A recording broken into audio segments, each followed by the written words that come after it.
पिनाकी अग्रवाल आणि Nancy berry फाउंडेशनच्या Nancy berry या उपस्थित आहेत. मी एकूणच फाली ही संकल्पना आणि त्यात सहभागी होणारे विद्यार्थी या संदर्भातली माहिती देण्यासाठी रोहिणी घाडगे यांना विनंती करतो. गोदरेज एग्रोवेट से हूँ. गोदरेज एग्रोवेट बहुत सारे बिजनेसेस बिजनेस डिविजन्स है. एक तो पशुओं के लिए चारा, हम गाय, भैंस, मुर्गा, ब्रॉयलर चिकन, लेयर चिकन दोनों, और पालतू मच्छी के लिए भी एनिमल फीड बनाते हैं.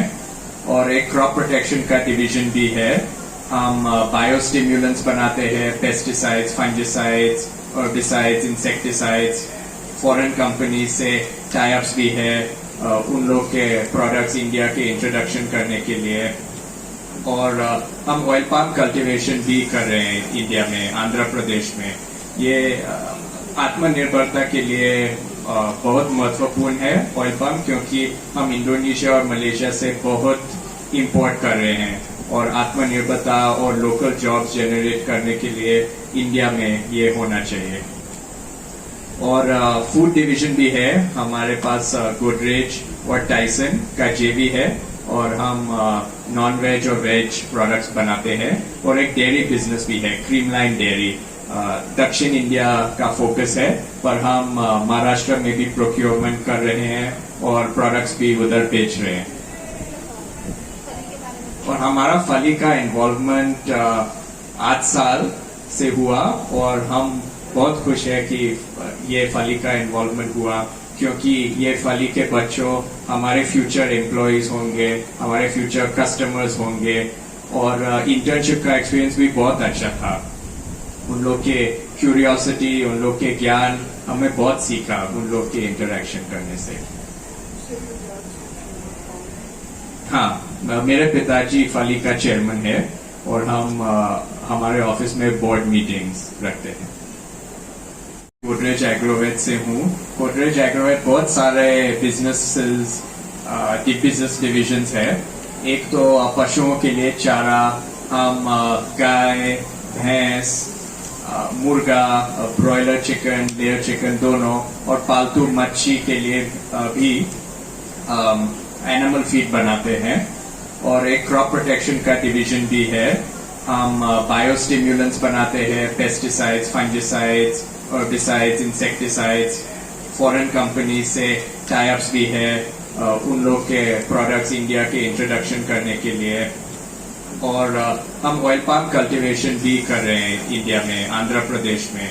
ये आत्मनिर्भरता के लिए बहुत महत्वपूर्ण है ऑयल पाम, क्योंकि हम इंडोनेशिया और मलेशिया से बहुत इंपोर्ट कर रहे हैं. और आत्मनिर्भरता और लोकल जॉब्स जनरेट करने के लिए इंडिया में ये होना चाहिए.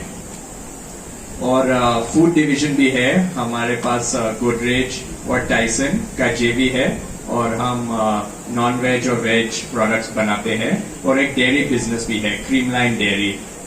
दक्षिण इंडिया का फोकस है, पर हम महाराष्ट्र में भी प्रोक्योरमेंट कर रहे हैं और प्रोडक्ट्स भी उधर बेच रहे हैं.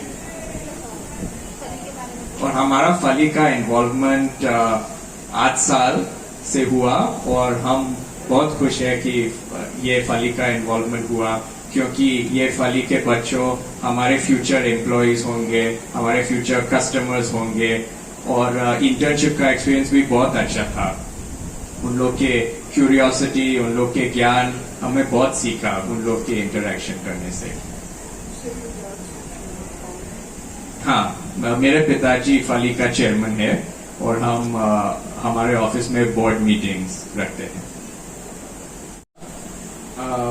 मैं Amit Agarwal, star agri company से हूँ, one of the director and को founder.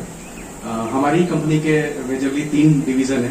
One is warehousing and storage. Maharashtra में लगभग हमारे पास 5 लाख टन की वेयर हाउसिंग है, जहाँ पे हम करीब 6 लाख किसानों को स्टोरेज प्रोवाइड करते हैं. सेकेंड, हम स्टोरेज के साथ साथ warehouse receipt based financing भी किसानों को प्रोवाइड करते हैं, जिससे जब हार्वेस्ट होती है तो अगर फसल का दाम कम है तो वेयर हाउस में रख के वो अपना फाइनेंस ले सकते हैं. सेकंड, हम किसानों को एक क्रेडिट कार्ड भी देते हैं, जिससे वो इनपुट खरीद सकते हैं और जब फसल आती है तो अपना वो पे कर सकते हैं बहुत ही न्यूनतम इंटरेस्ट रेट पर। थर्ड, हम किसानों को हेल्प करते हैं हमारे एग्री बाजार ऐप के द्वारा, उनका माल ज्यादा से ज्यादा रेट पर फाइनल कंज्यूमर को बिके। तो ये हम महाराष्ट्र में और पूरे भारतवर्ष में काम करते हैं। मैं फली से लगभग मतलब 9 साल से जुड़ा हुआ हूँ। जब फली बन रही थी जैन इरिगेशन के बॉम्बे ऑफिस में, जब इसकी प्लानिंग चल रही थी, अनिल जी ने संरचना करी और इसका हम सबसे सहयोग मांगा, हम लोगों ने उसका हाँ करा और लगातार 9 वर्षों से मैं या मेरी कंपनी के लोग इस जैन इरिगेशन के प्रांगण में आते रहे हैं। और एक ये बहुत ही अच्छा अनुभव है और बहुत ही सेटिस्फाइंग अनुभव है। देखिए, इससे क्या होता है, बिजनेस सभी करते हैं, पर इससे हमको पर्पस मिल रहा है कि हम कुछ सोसाइटी में कुछ कर पा रहे हैं बिजनेस के अलावा।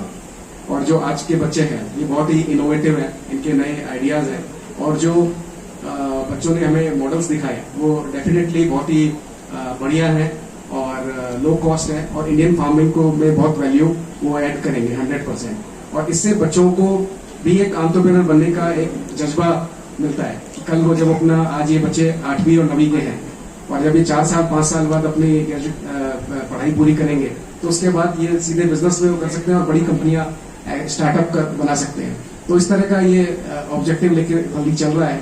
और जो रूरल बच्चों के लिए जैसा बताया कि एम्प्लॉयमेंट के लिए अच्छी अपॉर्चुनिटी है और इंटर्नशिप के लिए अच्छी है और बिजनेसमैन या बिजनेस पर्सन बनने के लिए एक अच्छी अपॉर्चुनिटी है।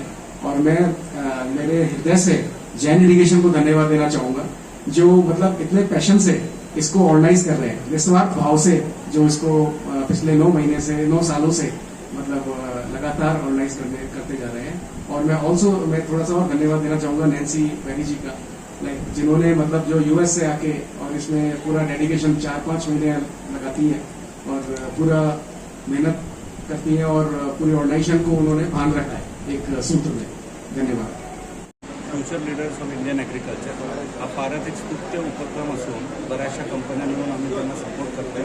जवळजवळ यावर्षी आपण 11,000 विद्यार्थी आणि विद्यार्थिनींना मॉडर्न ॲग्रिकल्चर काय असावं याच्याबद्दल एज्युकेशन दिलं आहे आणि त्याच्यातल्या जे चांगले मुलं आणि मुली ज्यांनी चांगला प्रोग्राम बनवला आहे, चांगला बिझनेस प्लॅन बनवला आहे, चांगली नवीन इनोव्हेशन बनवली, या सर्वांना या पूर्ण आठवड्याभरात जवळजवळ 800 विद्यार्थी इथे जळगावला आलेले आहेत आणि जैन इरिगेशनचा कॅम्पस बघितल्यानंतर हे जी मुलं आणि मुली आहेत त्यांचं आपण ग्रॅज्युएशन जसं होतं ना, आपण युनिव्हर्सिटीमध्ये ग्रॅज्युएशन बघतो की कॅप घालतात किंवा जॅकेट मिळतं, तर तसं ग्रॅज्युएशन आज संध्याकाळी परत यांचं होणार आहे।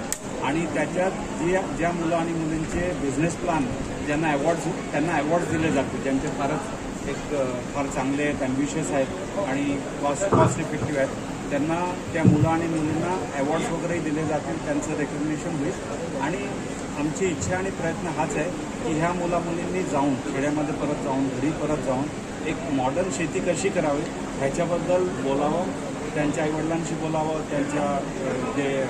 त्यांच्याबरोबर जे राहतात त्यांच्याशी बोलावं आणि एक नवीन मुवमेंट देशामध्ये सुरू व्हायला पाहिजे की शेती नुसतं आपला शेतीप्रधान देश आहे म्हणून नाही, पण शेती एक चांगलं व्यवसायाचं उत्पन्न म्हणून आपण व्यवसाय तो करू शकतो आणि एंटरप्रिनरशिप म्हणून एक मॉडर्न ॲग्रिकल्चर आपण करावं आणि आपल्या पायांवरती उभं राहावं। गव्हर्नमेंटचा सपोर्ट न घेता सुद्धा आपण प्रायव्हेट बेसिसवरती एंटरप्रिनरशिप करून शेती चांगली चालवू शकतो, त्याच्यातनं चांगलं उत्पन्न मिळवू शकतो, आपण सधन होऊ शकतो, आपल्या मुलाबाळांना आपण चांगलं एज्युकेशन देऊ शकतो आणि गावात राहूनही आपण देशाची सेवा करू शकतो। हा ह्याच्या मागचा एक मुद्दा आहे आणि त्याच्या अनुषंगाने हे सर्व काम होत आहेत आणि आम्ही फार खुश आहोत की एवढे विद्यार्थी विद्यार्थिनी इथे येऊन ह्या प्रोग्राममध्ये पार्टिसिपेट करतात।